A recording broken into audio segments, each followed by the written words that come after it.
Hello friends, welcome है एक बार पुनः आप सभी का ऑनलाइन 247.in पर। ये आपका यूट्यूब चैनल है, इसे ज़्यादा से ज़्यादा सपोर्ट कीजिएगा। आज पुनः हम बढ़ रहे हैं जिस क्रम की ओर, वो क्रांति सीरीज का 4th वीडियो है।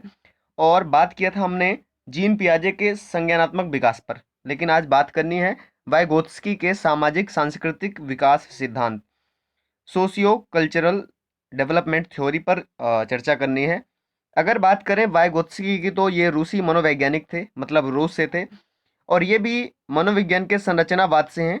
लेकिन जैसा कि हमने बात की थी कि जीन पियाजे जो हैं वो संज्ञानात्मक संरचनावादी हैं और वाइगोत्स्की जो हैं सामाजिक संरचनावादी हैं।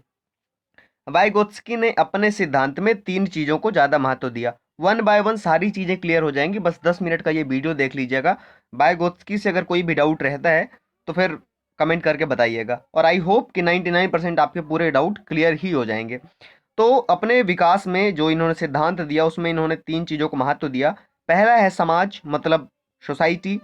दूसरा है संस्कृति, मतलब कल्चर। और तीसरा है भाषा, मतलब लैंग्वेज। तो इन 3 चीज़ों को महत्व दिया। एक बार पुनः रिवीजन कर लेते हैं इन चीज़ों का जो आपने अभी देखा। 3 चीज़ों का मैं किसको महत्व दिया है? समाज हो गया, संस्कृति हो गया, और इसके बाद भाषा हो गई। तो इन 3 चीज़ों को वाइगोत्स्की ने महत्व दिया। रूस के मनोवैज्ञानिक थे, सामाजिक संरचनावादी थे। तो आई होप कि ये चीज़ें क्लियर हो गई होंगी। बढ़ते हैं आगे। और वाइगोत्स्की ने क्या कहा कि लैंग्वेज एज ए टूल, भाषा एक साधन है। तो ये चीज़ आपने ध्यान रखनी है। देखिए, वाइगोत्स्की ने भाषा को क्या कहा, अब भाषा के बारे में क्या कहा, भाषा और विचार के बारे में क्या कहा, ये सब ऐसे क्वेश्चन बनते हैं। भाषा और विचार प्रारंभ में एक दूसरे से स्वतंत्र होते हैं और फिर एक साथ हो जाते हैं लगभग 2 से 3 साल की उम्र तक, फिर ये एक दूसरे पर निर्भर हो जाते हैं। लेकिन प्रारंभ में भाषा और विचार पूर्णतः एक दूसरे से स्वतंत्र होते हैं। एज को इन्होंने इंपॉर्टेंस बिल्कुल नहीं दिया। जेडपीडी मतलब जोन ऑफ प्रॉक्सिमल डेवलपमेंट, आगे बात करेंगे अभी, समीपस्थ विकास का क्षेत्र। मोर नॉलेजेबल अदर एमकेओ और इसके फोल्डिंग यानी मचान, पाठ या ढांचा, ये सब क्या चीज़ें हैं वो देखेंगे वन बाय वन। देखिए, आगे बढ़ते हैं। और आपको ये एसबीआई का लोगो जैसे दिख रहा होगा, बट ये एसबीआई का लोगो नहीं है। देखिए, यहाँ से हम समझेंगे जेड पी डी की अवधारणा, मतलब जोन ऑफ प्रॉक्सिमल डेवलपमेंट। देखिए, ये जो व्हाइट कलर का अंदर वाला दायरा है ना, ये वो चीज़ है जहाँ पे कोई व्यक्ति स्वतंत्र रूप से कार्य कर सकता है। मतलब कोई भी, आई का मतलब इंडिविजुअल जो है वो स्वतंत्र रूप से कार्य कर सकता है इस दायरे में। और ये जो बाहर येलो वाला आपको सर्कल दिख रहा है, ये वो दायरा है जो दूसरों की मदद से काम किया जा सकता है। बच्चा या कोई भी इंडिविजुअल पर्सन है, वो दूसरों की मदद से काम कर सकता है। मतलब MKO, मोर नॉलेजेबल अदर की मदद से वो यहाँ तक पहुँच सकता है। अब इन दोनों के बीच का जो गैप है, जहाँ पे ये मैं अभी सर्कल के बीच में ये लाइन लगा रहा हूँ, तो ये चीज़ जो है ना, ये कहलाता है समीपस्थ विकास का क्षेत्र, मतलब zone of proximal development. I hope कि आपको इस एक चीज़ से समझ आ गया होगा कि क्या कहलाता है। यहाँ पे कोई व्यक्ति जो बिना मदद के काम कर सकता है, मतलब अपने से, ये वो दायरा है येलो वाला, जहाँ पे आप किसी की मदद से काम कर सकते हैं। अब इस दायरे और इसके बीच का ये जो क्षेत्र है, वही कहलाता है जोन ऑफ प्रॉक्सिमल डेवलपमेंट। और यहाँ पे जो मदद दी जाती है, यहाँ पे जो मदद दी जाती है यहाँ तक पहुँचने के लिए, वही कहलाती है स्कैफोल्डिंग, या मचान बोल देते हैं, या पाढ़ बोल देते हैं, या ढांचा बोल देते हैं। आगे वाइगोत्स्की ने क्या कहा है? बच्चे के विकास में समाज और संस्कृति का प्रभाव पड़ता है। भाषा सामाजिक अंतःक्रिया का एक माध्यम है। वाइगोत्स्की ने 3 प्रकार के वार्ता, मतलब स्पीच की बात की। सामाजिक बात, जिसे हम सोशल स्पीच कह देते हैं, जो 2 वर्ष के लगभग डेवलप होती है और बच्चे बाह्य वातावरण से सीखकर शब्दों को बोलते हैं। तो एक चीज़ ये क्लियर हुई। व्यक्तिगत वार्ता, प्राइवेट स्पीच, इसको वाइगोत्स्की ने ज़्यादा इंपॉर्टेंस दी है। दी तो हालांकि इन सबको है, बट ये ज़्यादा महत्वपूर्ण है बच्चे के विकास में, क्योंकि बच्चा स्वयं से बातें करता है, स्वयं को गाइड करता है, और ये 3 वर्ष के लगभग डेवलप हो जाती है। अब ये व्यक्तिगत वार्ता क्या कहलाती है? अच्छा, जब पियाजे के संबंध में कोई चीज़ आए कि बच्चे स्वयं से बात करते हैं, तो वो चीज़ क्या कहलाएगी? तो वो अहम केंद्रित वार्ता कहलाएगी। और जब वाइगोत्स्की के बारे में बात आए, तो ये व्यक्तिगत, व से वाइगोत्स्की और व से व्यक्तिगत, आप ये चीज़ ध्यान रखिएगा। व्यक्तिगत वार्ता वाइगोत्स्की से संबंधित है, बाकी अहम केंद्रित वार्ता जो है वो जीन पियाजे से। तो व्यक्तिगत वार्ता क्या कहलाती है? बच्चे जैसे खेल रहे हो, तो यहाँ पे बच्चे खेल रहे हैं अपन आपस में बैठे हुए, और वो स्वयं से ही बातें कर रहे हैं। मान लीजिए एक रेलगाड़ी चलाना चाहते हैं इस पटरी पर, तो वो स्वयं से बातें कर रहे हैं कि मैं इसको यहाँ से यहाँ ले जाऊंगा, ऐसे मोड़ूंगा, इस तरह से आगे बढ़ाऊंगा और यहाँ से लौटा के अपने पास तक ले आऊंगा, ये मेरी रेलगाड़ी आ जाएगी। तो ये बच्चे जो स्वयं से बात कर रहे हैं, किसी थर्ड पर्सन से नहीं, ना किसी सामने वाले से, तो स्वयं से जो बातें कर रहे हैं वही है व्यक्तिगत वार्ता, और इसे प्राइवेट स्पीच बोला जाता है। और वाइगोत्स्की ने इसे महत्वपूर्ण माना इसलिए कि बच्चे स्वयं को मतलब क्या करते हैं, मार्गदर्शित करते हैं, सेल्फ गाइडेंस, और ये 3 वर्ष के लगभग डेवलप हो जाती है।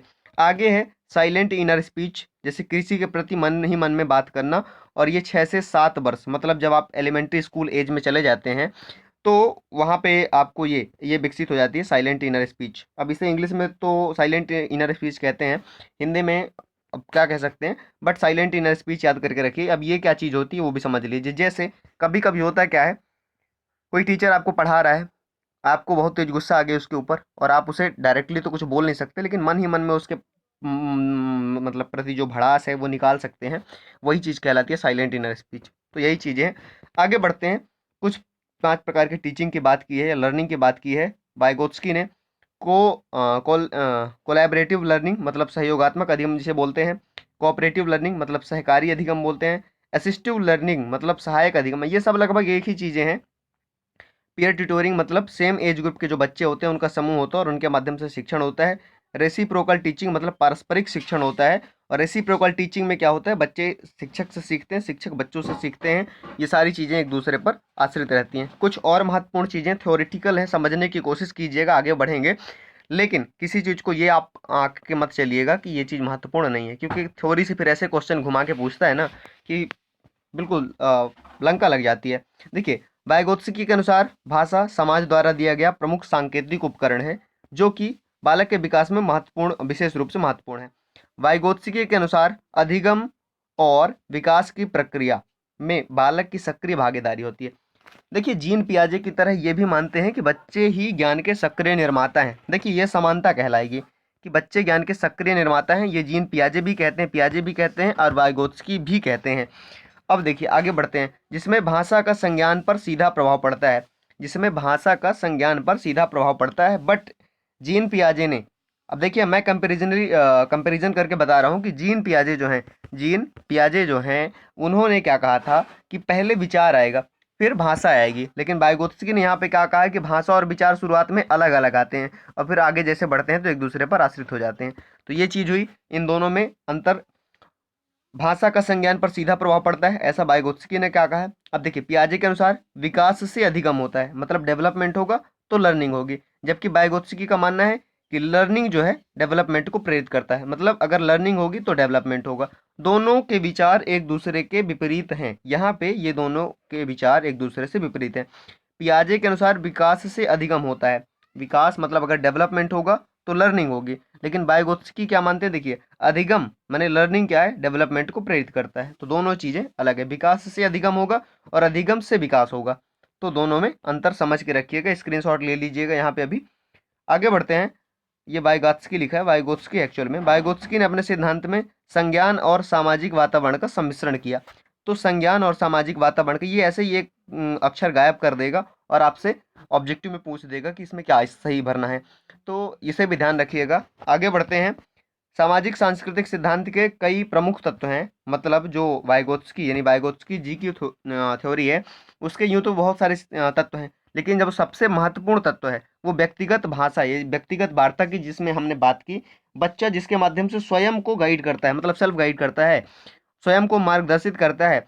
इसमें बालक अपने व्यवहार को नियंत्रित और निर्देशित करने के लिए स्वयं से बातचीत करते हैं। देखिए हमने वही बात की।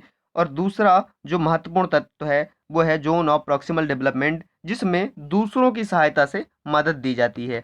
देखिए, अब एक चीज़ समझ लेते हैं यहाँ पे थोड़ा सा, एक बार पुनः, ये वो दायरा है जहाँ पे बच्चा स्वयं से काम कर सकता है।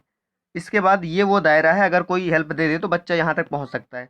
अब इस दायरे और इसके बीच का जो ये अंतर कहलाएगा वही कहलाएगा जोन ऑफ प्रॉक्सिमल डेवलपमेंट। मतलब ये जो खाली स्थान देख रहे हैं आप, वो जोन ऑफ प्रॉक्सिमल डेवलपमेंट मतलब निकटतम निकटतम विकास का क्षेत्र या समीपस्थ विकास का क्षेत्र कहें, ये वही चीज़ें हैं।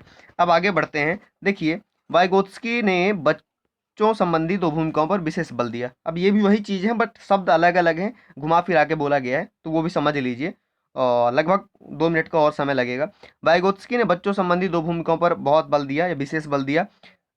पहला है सुप्त विकास का स्तर, मतलब लेवल ऑफ स्लीपिंग डेवलपमेंट। इसमें बच्चे बुजुर्गों, शिक्षकों, सलाहकारों आदि से सहयोग लेकर संज्ञानात्मक योग्यताओं की मांग करने वाले कार्यों को पूरा करते हैं, मतलब दूसरे की मदद से करते हैं, ठीक है। मतलब दूसरे का सहयोग लेकर के, सोशल इंटरेक्शन के थ्रू। और दूसरा है वास्तविक विकास का स्तर, मतलब लेवल ऑफ रियल डेवलपमेंट। इसमें बिना किसी सहायता के संज्ञानात्मक योग्यताओं को करने वाले कार्यों को कर सकते हैं। और वाइगोत्स्की ने इन दोनों स्तरों के मध्य होने वाले भेद को जोन ऑफ प्रॉक्सिमल डेवलपमेंट नाम दिया।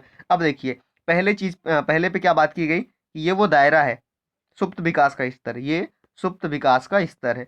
और दूसरा ये वास्तविक विकास का स्तर है, यहाँ पे बच्चा स्वयं से काम कर सकता है, ये जो मैंने कलर कर दिया।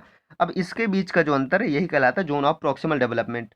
और इसके बीच में जो मदद दी जाती है वो किसके द्वारा दी जाती है? More knowledgeable other. वो हमसे जानकार व्यक्ति कोई भी हो सकता है, उम्र में हमसे छोटा भी हो सकता है, बड़ा भी हो सकता है, वो अलग चीज़ है, इसका कोई इंपॉर्टेंस नहीं है एज का यहाँ पे। बट मोर नॉलेजेबल अदर होना चाहिए, मतलब जो भी व्यक्ति सहायता देगा वो हमसे ज़्यादा जानने वाला होगा। जैसे कोई साइकिल चलाता है तो पीछे जो पकड़ता है तो उससे बेहतर होगा कि मतलब साइकिल को संभाल सके, जो साइकिल सीख रहा है उसके कंपैरिजन में जो पीछे साइकिल संभालता है तो वो बेहतर होगा, ठीक है। तो मोर नॉलेजेबल अदर का मतलब जरूरी नहीं है कि वो सिर्फ ज्ञान में ही, बाकी अन्य कार्यों में भी सही होना चाहिए, ठीक है। एक विशेष टास्क को, एक विशेष काम को आप अगर आप कर रहे हैं, जैसे मैंने एग्जांपल लिया, अभी समझ लीजिए साइकिल चलाने की बात। तो साइकिल चला रहे हैं, हम यहाँ पे बैठे हुए हैं, लेकिन जो पीछे से साइकिल संभाल रहा है हमारी, वो जरूरी है कि हमसे ज़्यादा जानकार होगा या हमसे शरीर में हष्ट पुष्ट होगा कि साइकिल को संभाल सके, ताकि हम सीख सकें। तो ये वो दायरा था जो साइकिल को हम खुद संभाल सकते थे, लेकिन दूसरे अगर मदद कर दे तो हम साइकिल को दौड़ा सकते हैं, चला सकते हैं। और इन दोनों के बीच का अंतर ही क्या कहलाता है? जोन ऑफ प्रॉक्सिमल डेवलपमेंट, मतलब समीपस्थ विकास का क्षेत्र। तो एक रियल जो होता है, रियल मैंने वास्तविक विकास का स्तर है जहाँ पे हम खुद काम कर सकते हैं। सुप्त विकास का स्तर जहाँ पे हम दूसरों की मदद से काम कर सकते हैं। और इन दोनों के बीच का अंतर कहलाता है ZPD, मतलब जोन ऑफ प्रॉक्सिमल डेवलपमेंट। और यही चीज़ें इसमें क्लियर हो गई, और इसमें कुछ था भी नहीं। आई होप कि ये आपको समझ आ गया होगा। लगभग 5 या 7 मिनट या 10 मिनट का समय जो भी लगा हो, आपने सारी चीज़ें समझ ली। थैंक यू सो मच इस वीडियो को अंत तक देखने के लिए। हमारे चैनल को सब्सक्राइब जरूर कीजिएगा और वीडियो को लाइक और शेयर जरूर कीजिएगा अगर आपको पसंद आता है तो, ठीक है। Thank you so much.